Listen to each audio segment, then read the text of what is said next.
Heart attack को तीन नामों से जाना जाता है। एमआई, मायोकार्डियल इंफार्क्शन, या कुछ लोग एसीएस भी लिखते हैं। एसीएस का मतलब होता है एक्यूट कोरोनरी सिंड्रोम।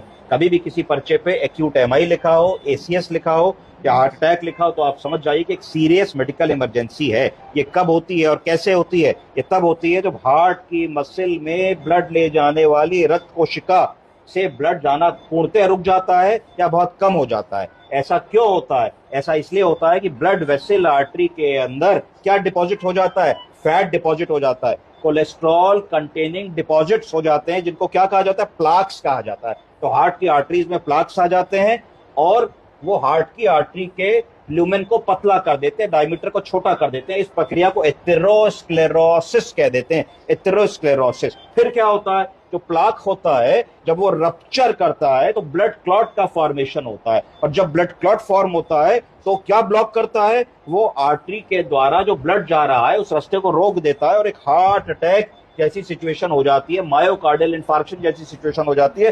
हार्ट की मसल को ब्लड नहीं मिलता जिसके कारण वो मसल मरने लगती है और मरीज को लक्षण आने लगते हैं। सांस फूलने लगती है, छाती में दर्द होने लगता है, पसीना आने लगता है, जबड़े में दर्द होने लगता है, लेफ्ट शोल्डर में पेन रेडिएट होने लगता है और भी कई लक्षण होने लगते हैं।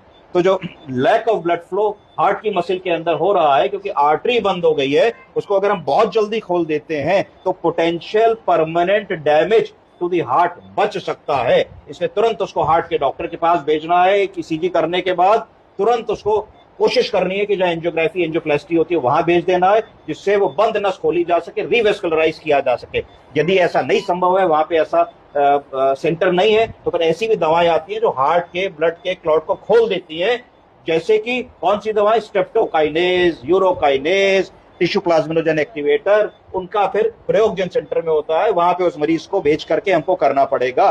अगर सही समय पे हार्ट के मरीज को ना देखें तो उसकी मृत्यु हो सकती है। यदि मृत्यु नहीं होगी तो भी अगर ठीक तरीके से इलाज ना मिले तो उसकी क्वालिटी ऑफ लाइफ बहुत रिड्यूस हो सकती है, उसका इजेक्शन फ्रैक्शन बहुत पुअर हो सकता है, 20-30% हो सकता है कि यहां से वहां तक भी उसको जाना पड़ेगा। तो सांस फूलेगी, थोड़ा सा पैर लटका के बैठेगा तो पैरों में सूजन आ जाएगी। तो heart attack is a major emergency. हमको उसको रिकॉग्नाइज करना आना चाहिए ईसीजी के माध्यम से, ट्रोपोनिन टी की जांच के माध्यम से, लक्षणों को पूछने के माध्यम से, और कितना गंभीर है इसके बारे में हमको जानकारी होनी चाहिए। धन्यवाद।